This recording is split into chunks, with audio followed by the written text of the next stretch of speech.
मुबारक घड़ी है, कल सच धज कर, मेकअप रच कर, खूब जच कर देखो उसका मंच पर आना, किताब संविधान की आंखों से लगाना और फरमाना, मैं शीश को झुकाकर इस किताब को मन में बसाकर ईश्वर की शपथ लेता हूं, रात ढलने दीजिए, दिल बदलने दीजिए, कल तलक ये बेवफा सितमगरों का बादशाह सब भूल जाएगा, नफरतें उगाएगा, दूरियां बढ़ाएगा, रोज संविधान की धज्जियां उड़ाएगा।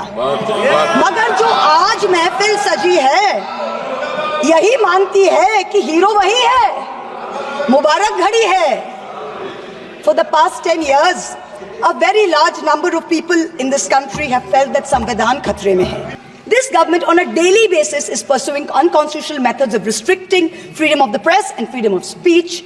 Its ill-conceived amendments to the IT rules to create fact-checking units was recently struck down by the Bombay High Court as being violative of Articles 14 and 19 of the Constitution.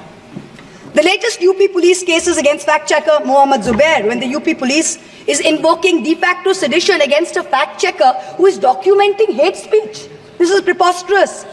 I am one of the petitioners challenging the constitutionality of the sedition law, and the Supreme Court has very clearly stated that no coercive action will be taken on alleged sedition cases till the matter is decided. Yet the government doesn't stop. The Bharatiya Nyaya Samhita, which the ruling party brought in last year when most of the parliamentarians were suspended, they said we are dropping sedition, but you also replaced it with a far more draconian Section 152. There's also something else which we all need to think about. The BNS for the first time adds terrorism as a punishable offence and defines it as an act that intends to threaten the unity, integrity and security. So the crime of terrorism is no longer anchored in an actual act. It's anchored in an intent or a thought. This means that from now onwards, the parents of disappearing Kashmiris or disappearing Manipuris who are protesting peacefully in a park can be accused of being terrorists. What they do or do not do in that park while they assemble is besides the point. As long as a police officer is convinced that they have the intent to do something, they can be terrorists. This makes terrorism a thought crime. Madam Chairperson, this is closer to the letter and spirit of the dystopian reality in George Orwell's 1984 than it is to the Constitution of India. Let me turn to how the policy of 1,000 cuts has damaged our institutions. Institutions like the Enforcement Directorate and the CBI have turned into extortionist departments for the government.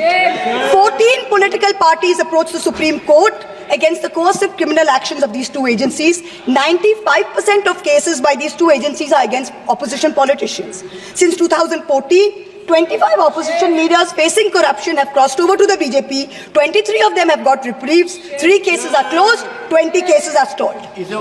For years, the CBI was used to put pressure on NDTV and its promoters via a bogus case. Now that the channel's been captured, it's been sanitized, CBI says that there was never any case to start with.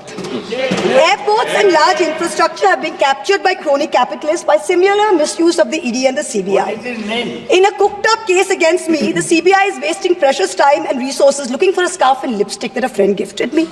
These actions have cost India the first ever human rights violation by the Interparliamentary Union in Geneva, the global body governing all national legislatures. हाँ, रही बात इसको जो इनके दिल में दर्द है कि एजेंसीज के कारण बहुत से नेता जेल में जा रहे हैं, तो मैं याद दिलाना चाहता हूं सभापति महोदय, जो हमारी सरकार पे आरोप लगाते हैं, तो जब सोनिया जी और राहुल जी पे केस दर्ज हुआ था, अक्टूबर 2013 था, दिल्ली हाईकोर्ट के द्वारा हमारी सरकार नहीं थी। कनिमोझी राजा जी जेल गए थे 2011 में, हमारी सरकार नहीं थी। सुरेश कालमाड़ी जेल गए 2010 में, हमारी सरकार नहीं थी। शिबू सोरेन जेल गए 2006 में, हमारी सरकार नहीं थी। मधु कौड़ा जेल गए 2008 में, हमारी सरकार नहीं थी। मुलायम सिंह मायावती जी पे केस हुए 2004 में, हमारी सरकार नहीं थी।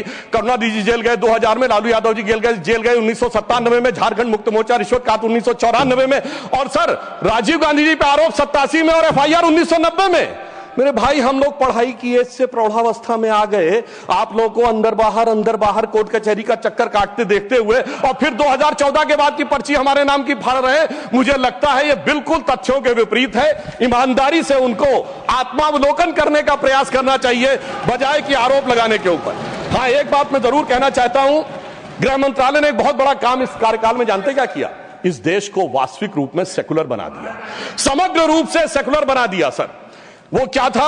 1976 में जब कॉन्स्टिट्यूशनल अमेंडमेंट करके सेकुलर वर्ड जोड़ा गया कॉन्स्टिट्यूशन में, तो कश्मीर की विधानसभा ने उसे एक्सेप्ट नहीं किया था।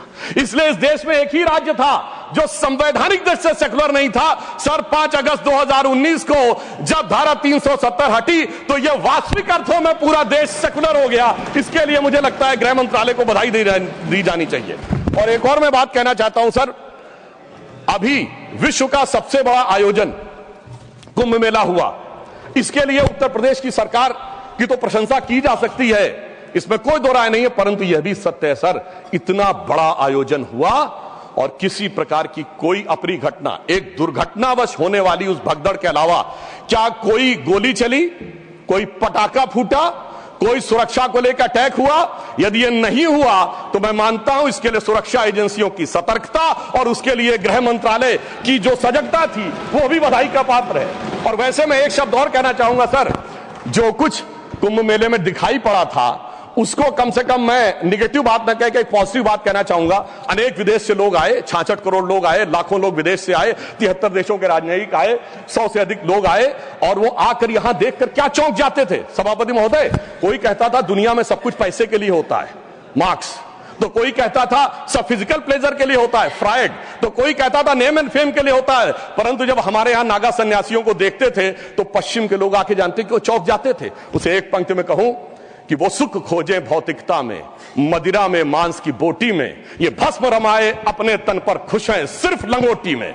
और सभापति महोदय, मार्क्स भी फेल, मैक्स वेबर भी फेल, फ्रायड भी फेल, कम से कम ये प्रेरणा देनी चाहिए भारतीय संस्कृति के बारे में। और परंतु मैं क्या कहूं, दुनिया की सबसे बड़ी कंपनी स्टीव जॉब्स के एप्पल के, मतलब सबसे एडवांस कंपनियों में से एक, उनकी पत्नी लॉरेन पावेल भी आई और नाम भी उन्होंने कमला देवी रखा, परंतु कुछ लोगों को उसके बाद भी उसमें स्नान करने में समस्या नजर आई।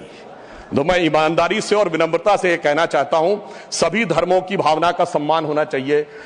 गंगा जल का सिर्फ सम्मान हमारे धर्म में नहीं है, काबा में भी एक आबे जमजम है और वहां के जल को भी वैसे ही पवित्र माना जाता है और माना जाता है कि उससे पाप कटते हैं। जब आप वेटिकन जाते हैं तो पोप भी आपके ऊपर जल छिड़कते हैं और कहते हैं this removes you from all the sin. मैं चुनौती से कहता हूं, इनमें से कोई किसी के बारे में बोल सकता है?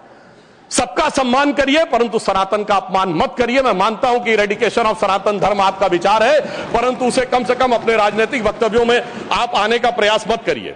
परंतु मैं एक बात और कहना चाहता हूं, अभी हमारे डीएमके के लोग डिलिमिटेशंस के बारे में बोल रहे थे, उनकी कंसर्न समझी जा सकती है, परंतु मैं सिर्फ एक बात कहूं सर, जनसंख्या का यदि उनको लगता है कि किसी जगह विचार बढ़ रहा है संख्या और किसी जगह नियंत्रित है, चूंकि उन्होंने नियंत्रित की है, तो सर ये सिर्फ ज्योग्राफी पर है कि सोसाइटी पर भी लागू होगा।